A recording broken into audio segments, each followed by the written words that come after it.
من سیروس ملکی هستم، دانش آموخته ادبیات پارسی از دانشگاه علامه و دانشگاه آزاد رودهن، مؤسس انجمن شاهنامه‌خوانی و حافظخوانی دماوند و فعالیت هم برگزاری جلسات حضوری شاهنامه در این شهر بیشراب ناشاد، دماوند ورجاوند بلند که گرچه 2 بار در شاهنامه نامش آمده، اما به هر حال مثل بیشتر جاهای این کشور اثری از شاهنامه و ادبیات پارسی کمتر درش می‌بینیم. ما اینجا 60 نشست حضوری برگزار کردیم به همراه جشن تیرگان با حضور گروه‌های نقالی و موسیقی و حضور گرامی استاد کزازی بزرگ. داشتیم چند تا نشست و در فضای مجازی در کلاب هاوس 39 نشست برگزار کردیم از برگ نخست شاهنامه که امروز داستان بهرام گور هستیم، همش به صورت پادکست در آمده و با عنوان شاهپاد در پلتفرم‌های پادکست موجود هستش. دوستان میتوانند شاهنامه‌خوانی باشگاه ادب پارسی این رو گمان میکنم سرچ بکنید به سادگی پیدا خواهد شد.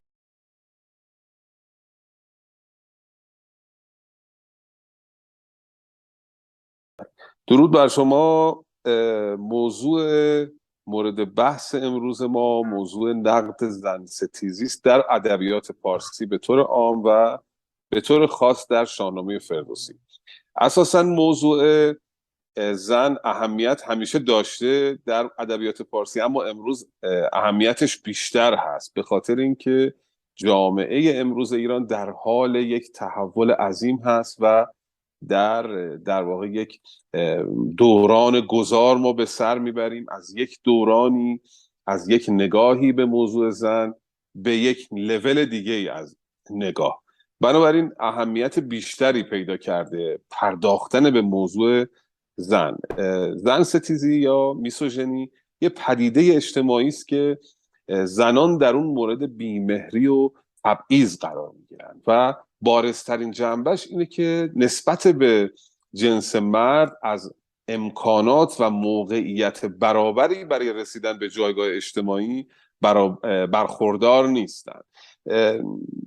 این منحصر به کشور ما ایران نمیشه، در دنیا همیشه اینطوری بوده این پدیده و امروز هم هست. در عربستان نمونه هایی از زنده به گور شدن روایت شده، حتی در یونان قدیم اون روایت مشهور ارسطو رو همه دوستان شنیدن که در مورد زن چه نظری داشت. ارسطو زن رو ایرادی در طبیعت میدانست. در همه دنیا بوده این پدیده و امروز هم هست، اما در ایران وضعیت قدری بدتره به خاطر اینکه ما یعنی زنان در ایران جنس دوم هستند در جهان سوم. در دوره هایی از تاریخ زنان وضعیت بهتری پیدا کردن، رو به بهبود پیدا کرد و گذاشت وضعیت زنان. در سال 42 نخستین بار به زن ایرانی حق رأی داده شد و بلافاصله 2 سناتور زن منصوب شدند، 6 زن به مجلس راه یافتند و در عرض 2 سال 1 دیپلمات راهی آفریقا شد، 1 بانو و 1 زن هم به وزارت رسید و در همین زمان قوانین حمایت از خانواده هم شکل گرفت. اما این تحولات و تغییرات فقط برای مدت کوتاهی اتفاق افتاد و همه ما میدانیم که پس از اینکه با اعمال این سیاست‌ها حضور زنان در جامعه برای مدت کوتاهی تقویت شد، از کجا این جریان متوقف شد و بازگشت به عقب داشتیم. برای یافتن ریشه فرهنگی این موضوع میسوژنی در دست کم کشور خودمون یک نگاهی به فرهنگ و ادبیات خودمون لازمه که داشته باشیم. به باور من در این زمان اندک، در این 15 دقیقه فرصتی وجود نداره برای حتی یک نگاه گذرا به این موضوع، اما ما با همدیگه فقط یک سری سرفصل ها رو، یک سری کد ها رو مرور میکنیم و به همین اندازه بسنده میکنیم دیگه. قضاوت رو میگذاریم به عهده شنوندگان. نخست از شاهنامه فردوسی شروع میکنم. اساسا کسانی که نقد میکنن شاهنامه فردوسی رو چون با موضع تعصب در واقع وارد میشن که به جای نگاه کردن به اصل موضوع و یافتن مصداق‌های زن ستیزی در اثر میپردازن به اینکه نقاط ضعف رو پیدا کنن و اونها رو توجیه بکنن. مشابهش رو در مذهب ما میبینیم. نقادانی که به موضوع مذهب و تأثیر اون به روی پدیده ها میپردازن، به جای اینکه اصل موضوع رو نقد بکنن، چون گمان میکنن که موضوع مذهب یک موضوع فرازمینی و قدسی است و امکان اشتباه در اون وجود نداره، تلاش میکنن نقطه ضعف رو پیدا بکنن و روش توجیهش رو بیابن.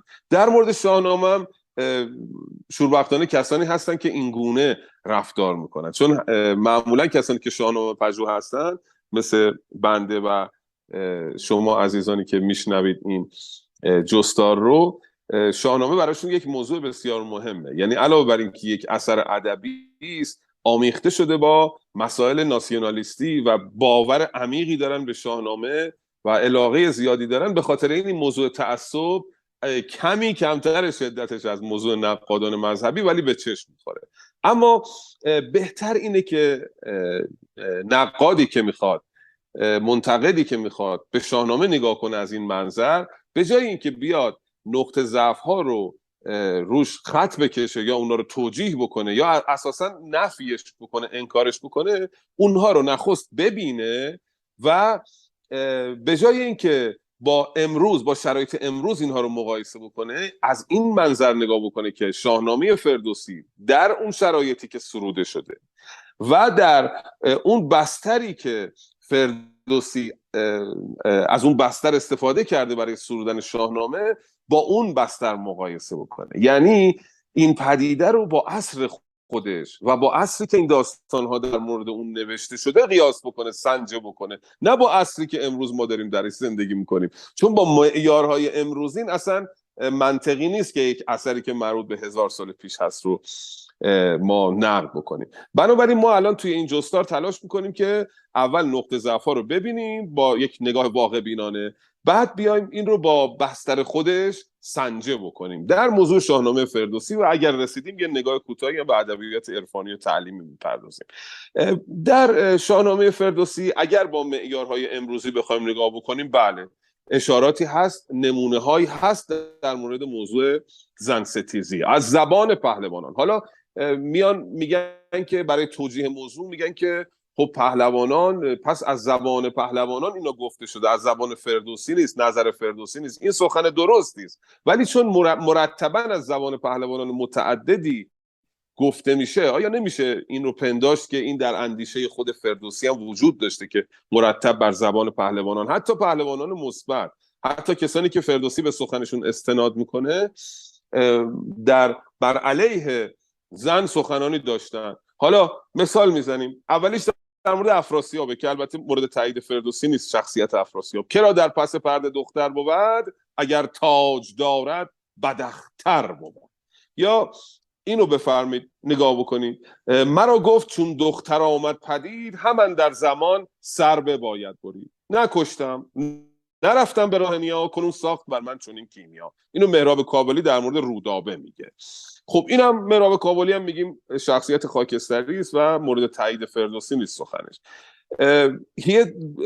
دو تا بیت جالب دیگه ما داریم: بیژن ته چاه، در شرایطی که زندگیش در گرو منیژه است، یعنی منیژه آب و غذایی رو تهیه میکنه، به منیژه میگه که گر لب بدوزی ز بهر گزند، زنان را زبان کم بماند به بند. این نظر بیژنه که حالا شخصیت مثبت شاهنامه محسوب میشه. یعنی ته چاه هم که هست دست از زن ستیزی بر نمیداره.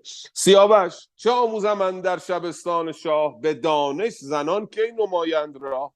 این بر زبان سیاوش جاری میشه، سپیدترین و بهترین شخصیت شاهنامه. اسفندیار: چو با زن پس پرده باشد جوان، بماند منش پست و تیره روان.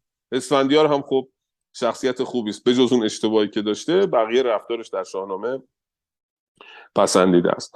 و شخصیتایی که فردوسی اصلا استناد میکنه به سخنشون: سپهدار تازی سر راستان، بگوید بر این بر یکی داستان. که تا زنده ام چرمه جفت من است، خم چرخ گردان نهفته من است. عروسم نباید که رعنا شوم، به نزد خردمند رسوا شوم.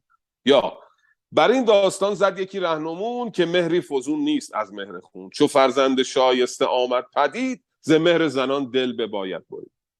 یا یه جاهایی هم صراحتا نظر خودشو فردوسی میگه کسی کو بود مهتر انجمن کفن بهتر او را که فرمان زن. سیاوش به گفتار زن شد به باد خجسته زنی کو ز مادر نزاد. حالا منتقدین متعصب میگن این در مورد سودابه گفته شده. بله در مورد سودابه گفته شده، ولی یه حکم کلی داره اینجا فردوسی میده، بنابراین نمیشه نفی کرد که دیدگاه فردوسی این به اصطلاح لایه ها، این اشاره ها درش دیده میشه.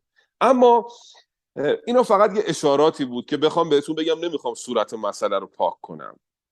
یک نیم نگاهی هم به صورت روشن ماجرا، به بخش مثبت ماجرا بندازیم. در شاهنامه فردوسی بسیاری از شاهنامه پژوهان برانند که داستان بیژن و منیژه نخستین داستانی است که سروده شده و بعدها در دل شاهنامه جا داده شده. ویژگی‌های سبکیش هم چنین نشانه هایی رو به دست ما میده که بیژن و منیژه کهن‌ترین داستانه. در داستان اساسا داستان بیژن و منیژه با ماجرای همسر فردوسی شروع میشه که میگه که من یک مهربانی در خانه دارم که نیمه شب بیدار شدم، از او چراغ خواستم و او به من این داستان ها رو گفت به شعر در بیاور. پس آنگه بگفت در زمن بشنوی به شعر آری از دفتر پهلوی. بنابراین با استناد به این سخن حسن فردوسی سرودن شاهنامه رو به سفارش همسرش آغاز میکنه. این احترام فردوسی به زن.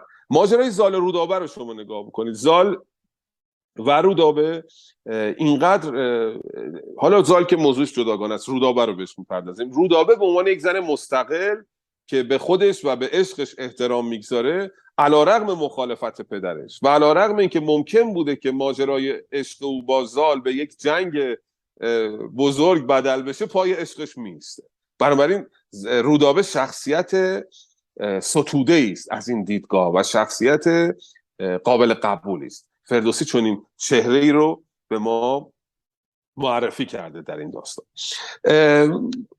زنان دیگر، فرانک مادر فریدون رو ما داریم، بانویی که با دیپلماسی تونست جلوی یک عذرخواهی میکنم سیندخت مادر رودابه، بانویی که با دیپلماسی میتونه جلوی یک جنگ بزرگ رو بگیره.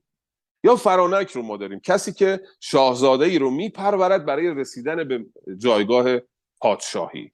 یا ما فریگیس رو داریم که برخلاف کلیشه های حاکم بر ادبیات بسیار وفاداره. چون حالا فرصت نیست بپردازیم به کلیشه ها که در ادبیات ما زن رو جنس بی‌وفا میدانن که این درست هم نیستش. در واقع به باور من و به باور منطقی زن و مرد از نظر بی‌وفایی یکسان از شرایطشون. ما هم مرد بی‌وفا داریم هم زن بی‌وفا، اما در ادبیات ما این موضوع، این کلیشه حاکم است که زن بی‌وفاست. فریگیس یا در بعضی نسخه‌ها فرنگیس بانویی است که به همسرش وفاداره و سودابه هم چنین بوده در دوره‌هایی. حالا دیگه بعد که شیفته سیاوش میشه منشش عوض میشه. کتایون پند میده به اسفندیار و اسفندیار انجام نمیده. بیشتر زنانی که پند میدن، مخصوصا مادران در شاهنامه، اگر فرزندان به پندهاشون عمل میکردن دچار این گرفتاری نمیشدن. پندهاشون همیشه درسته. بنابراین کتایون هم یک شخصیتی است که بسیار مثبت هست. من نمیخوام تک تک به شخصیت رو بپردازم چون اصلا تو 15 دقیقه امکانش وجود نداره، فقط داریم یه اشاره گذرا میکنیم. ما 29 زن در شاهنامه داریم که نامش رو من اینجا لیست کردم، مهماشو میخونم. 29 نام رو، خب ارنواز و شهرناز رو داریم، خواهران جمشید، 2 تا پادشاه داریم، پوراندخت و عرض شود که 3 تا پادشاه، همای، پوراندخت و ذهنم فراموش کردم رفت از کتایون رو داریم، گردآفرید رو داریم، گلشهر رو داریم همسر پیران، جریره رو داریم مادر فریدون و عرض شود که همسر اول سیاوش، سودابه رو داریم. دیگه خدمتتون عرض بکنم که فریگیس و فرانک و سیندخت که بهشون اشاره کردیم رو داریم، گلنار رو داریم و عموم اینها معمولاً ویژگی‌های مثبتشون بیشتر از ویژگی‌های منفیشونه. به جز عرض کردم سودابه در این لیست من نامی نمیبینم که بشه نشانه‌ای یافت که این خانوم رفتارش پسندیده نبوده و درست رفتار نکرده. سودابه هم فقط در همون ماجرای سیاوش اون اتفاقات افتاد که نتیجهش رو هم دید. بقیهشون ممکنه یه کمی شخصیت‌های خاکستری هم باشن، مثلا ارنواز که مدارا میکنه با ضحاک، که به هر حال مجبورم بوده، وقتی که میاد به فریدون میگه که من مجبور بودم مدارا بکنم با ضحاک. بقیهشون نکته منفی درشون نیستش، همشون کسانی هستن که استوار، پایدار، وفادار بودن و مثلا تهمینه و رودابه شخصیت مستقلی داشتن و پای خواستشون ایستادن. به غیر از سودابه بقیهشون چهره مثبت یا متوسطی داشتن. ما در شاهنامه 10 بانو فرستاده داریم، یعنی فرستادگانی که میرن برای گفتگوهای دیپلماتیک و هر 10 تاشون موفق بودن. باز در این جستار زمان نیست که یکی که بهشون بپردازیم، ولی بارستنیشون همون سیندخته که جلوی یک جنگ میان دو ملت که حساب نمیشن اونا، جلوی یک جنگ بزرگ رو در واقع سیندخت میگیره. بسیار میشه پرداخت. من گمان میکنم زمانم خیلی کمه، 9 دقیقهش گذشته. یه اشاره کوچیکی به ادبیات عرفانی و تعلیمی داشته باشیم و به پایان ببریم سخنمون. امیدواریم که در فرصت‌های بعدی فرصتی باشه که علمی‌تر، دقیق‌تر و گسترده‌تر به موضوع بپردازیم. چرا فردوسی چنین بوده؟ اینم عرض بکنم. فردوسی منابعی که ازش بهره میگرفته، اون جایی که برای من و شما جذابه همینجاست، منابعی که ازش بهره میگرفته قطعا منابعی بوده که دارای منش مهینه ایرانی بودن و برای زن احترام قائل بودن. یعنی این به ما نشون میده که اندیشه ایران شهری اندیشه‌ای بوده که زن درش خیلی ارزشمند، برخلاف اندیشه هایی که بعداً به ایران تحمیل شد و فرهنگی که به ما مستولی شد. اندیشه های ایران شهری پس اندیشه های خوبی بوده که فردوسی با استفاده از اون منابعی که بوده در فرهنگ ایرانی و منش مهین ایرانی تونسته چون این شخصیت هایی رو خلق کنه. فردوسی خودش از جای از تو جیبش عذرخواهی میکنم نیاورده که از منابع استفاده کرد و این سند خوبی است برای ما ایرانیان که اثبات بکنیم نگاه اندیشه ایران شهری و منش مهین ایرانی به موضوع زن نگاه ستوده‌ای و نمره قابل قبول میگیره. اما آیا سایر ادبیات ما مگر از همین آبشخورها استفاده نکردن؟ چرا ادبیات عرفانی ما زن درش چهره خوبی نداره یا ادبیات تعلیمی ما؟ به خاطر جفتش رو توضیح بدم خدمتون. ادبیات عرفانی اساساً عرصه موضوع زن نیستش. یعنی در ادبیات عرفانی زن نماد نفس اماره است، نماد نفسی است که مرد رو قرار فریب بده و مرد نماد عقل، نماد نفس لوامه است. یک دلیل این که اندیشه‌های عرفانی، ادبیات عرفانی ما نگاه خوبی نداره، تأثیری است که از قرآن و احادیث گرفت. من اساسا نقاد منتقد موضوع مذهب نیستم، مذهب شناس نیستم و کاری ندارم این احادیث و روایات تفسیرشون چیه، توضیحشون چیه، توجیهشون چیه. من به این بخش کار دارم که این احادیث و آیات و روایات تأثیر منفیشون رو گذاشتن در ادبیات ما و من این تأثیر منفی رو یکی دو تا نمونهش رو چند صفحه نوشتم بهش اشاره میکنم. مثلا در شعر مولوی آمده اشاره کرده به اون حدیث منسوب به پیامبر اسلام که میگه شاوروهن و خالفوهن، یعنی میگه با زنا مشورت نکنید، وقتی که مشورت میکنید، وقتی کسی رو پیدا نکردید برای مشورت، برید با زنا مشورت کنید بعد باهاشون مخالفت و اون میشه شیوه درست. حالا ممکنه هم که نمیدونم توجیهی داشته باشه یا این احادیث جعلی باشن یا نباشن، من نمیدونم، ولی تاثیرشون رو در ادبیات گذاشتن. سندم هم اینه. مولوی میگه که گفت با اون مشورت کن وانچه گفت، تو خلاف آن کن و در راه افت. نفس خود را زن شناس از زن بدتر، یعنی زن رو بد میدانه، نفسشو از زن بدتر. زان که زن جزویست نفست کلو شر.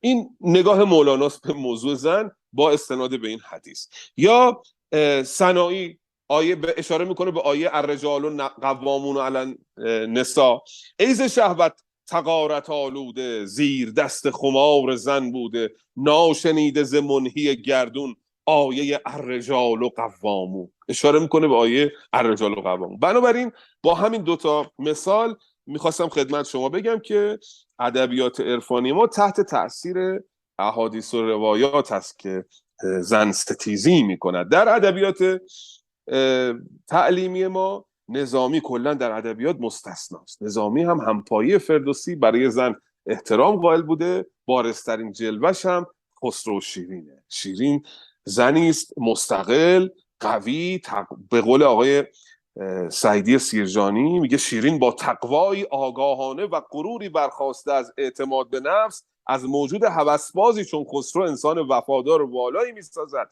که همه وجودش وقف آسایش همسر شده است، تا آنجا که در واپسین لحظات حیات از رها کردن حالا به هر حال می ستاید خسرو رو و همه شیرین رو. و همه ما هم دیدیم رفتار شیرین، زنی که سوار میشه از آن سوی ایران، از ارمن میره به مداین به عشق خسرو، ولی تا وقتی که خسرو متعهد نبوده در برابرش، او تسلیم خسرو نمیشه و اجازه کامجویی رو به خسرو نمیده. یعنی این توانایی رو داشته که در برابر پیشنهاد پادشاه، اونم چنین پادشاهی، مقاومت کنه و تا وقتی تعهد از خسرو نگیره تسلیم اون نشه. این نگاه زیبای نظامی است به زن.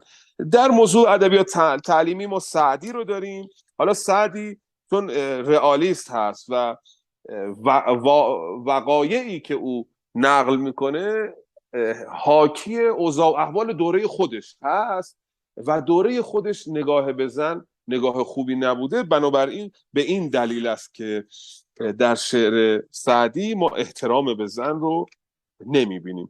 خوزشخواه هم فرصت خیلی کم بود و فکر میکنم بیشتر مطلب شهید شد. سخنان منم همش عقیم و تکه تکه بود.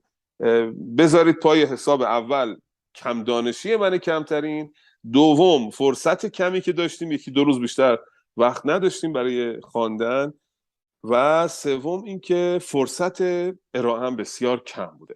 بسیار سپاسگزارم برای فرصتی که به من دادید و میکروفونی که به من دادید. از جانب من بدرود.